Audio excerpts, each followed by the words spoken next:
अपने आप बोले ना मुझे। यहाँ पर थी, क्या बोलते भेलपुरी खाली थी, मेरा हाँ, पति साइड में था, ठीक है। एक इंसान आया, उसने उसको गोली मार दी। यहाँ पे उसने बोला कि ये शायद मुस्लिम नहीं है, उसने उसको गोली मार दी। Please ask for help. We don't need okay, don't worry, don't worry. मेरे पति का बच्चा लो। हम बचा देगा, कोई बात नहीं, बेहतर करेंगे फोन। प्लीज भगवान, मेरे पति का बच्चा लो। हम बचा देगा, कोई बात नहीं, बेहतर करेंगे फोन। प्लीज भगवान।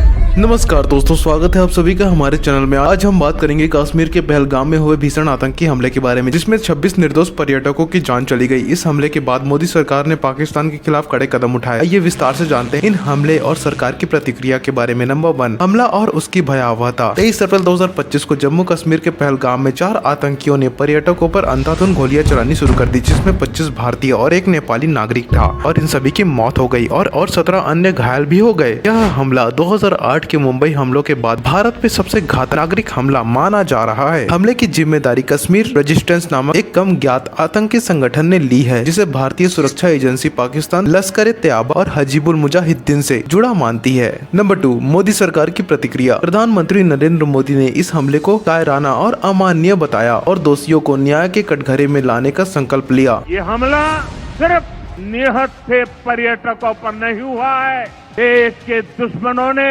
भारत की आत्मा पर हमला करने का दुस्साहस किया।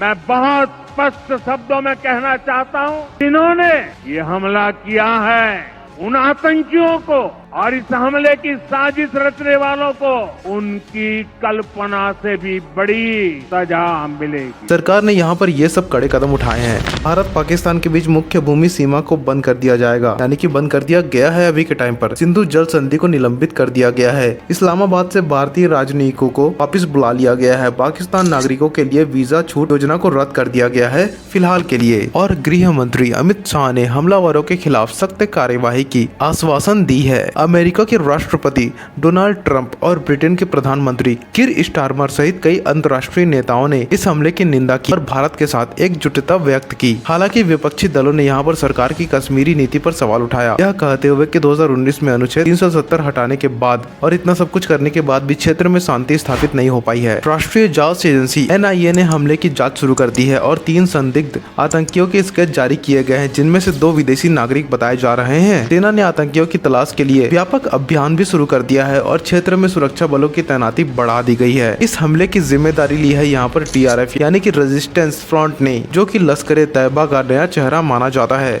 TRF खुद को लोकल कश्मीरी मूवमेंट बताता है, लेकिन हकीकत यह है कि इसके तार सीधे पाकिस्तान की ISI से जुड़े हुए हैं। पिछले कुछ सालों में TRF का इस्तेमाल सिर्फ एक मकसद के लिए हुआ है, आतंक फैलाना, अंतर्राष्ट्रीय मंच पर भारत को बदनाम करना वगैरह वगैरह। अब यहाँ पर सवाल ये उठते हैं, अगर TRF ISI की कठपुतली है तो पाकिस्तान के खिलाफ भारत की नीति इतनी कमजोर क्यों है? मोदी सरकार की प्रतिक्रिया यहाँ पर क्या है? सिर्फ बयानबाजी या फिर एक्शन? देखो, हमले के बाद प्रधानमंत्री मोदी ने कड़े शब्दों में निंदा की और कहा कि शहीदों का बलिदान व्यर्थ नहीं जाएगा। विदेश मंत्रालय ने पाकिस्तान के हाई कमिश्नर को तलब किया है और कड़ी चेतावनी दी, लेकिन यहाँ सबसे बड़ा सवाल यह आता है कि क्या सिर्फ डिप्लोमेटिक बयानबाजी से पाकिस्तान सुधर जाएगा? क्या हमें फिर से सर्जिकल स्ट्राइक 2.0 जैसे ठोस एक्शन की जरूरत है? विपक्ष का भी यहाँ पर यह कहना है कि मोदी सरकार हर हमले के बाद बड़ी बड़ी बातें बस करते हैं, लेकिन जमीनी स्तर पर सुरक्षा नीति फेल हो रही है। कश्मीर में आए दिन आतंकी हमले होते रहते हैं और अब तो पर्यटन भी सुरक्षित नहीं है वहाँ पर। क्या ये नई कश्मीर नीति का असली चेहरा है? मुझे तो यहाँ पर यह लगता है कि ये हमला सिर्फ एक आतंकी घटना नहीं है, बल्कि ये एक चेतावनी है कि जब आतंकी फैक्ट्री पाकिस्तान में जिंदा है, भारत में खून बहता रहेगा। अब यहाँ पर वक्त आ गया है कि सरकार सिर्फ बोलने की जगह पर कुछ करके दिखाए, वरना यहाँ पर आम जनता के सब्र का बांध कभी भी टूट सकता है। दोस्तों, यहाँ पर मैं आपको ये बताना चाहता हूँ कि ये हमला हमारे देश की सुरक्षा पर बहुत ही गंभीर सवाल उठाता है। हमें एकजुट होकर आतंकवाद के खिलाफ लड़ना होगा। आप इस हमले और सरकार की प्रतिक्रिया के बारे में क्या सोचते हैं? अपने विचार कमेंट में जरूर साझा करें। अगर आपको ये वीडियो जानकारी पूर्ण लगी हो तो इस वीडियो को लाइक करो और जितना हो सके इस वीडियो को शेयर करो, ताकि पूरे भारत में अवेयरनेस फैल सके। और हमारे चैनल को सब्सक्राइब करें ऐसे ही और कंटेंट के लिए। टिल देन गुड बाय, मिलते हैं किसी और वीडियो में। अगर किसी टॉपिक में आपको वीडियो चाहिए तो उस टॉपिक के बारे में नीचे लिखकर हमें इत्तला कर सकते हैं आप।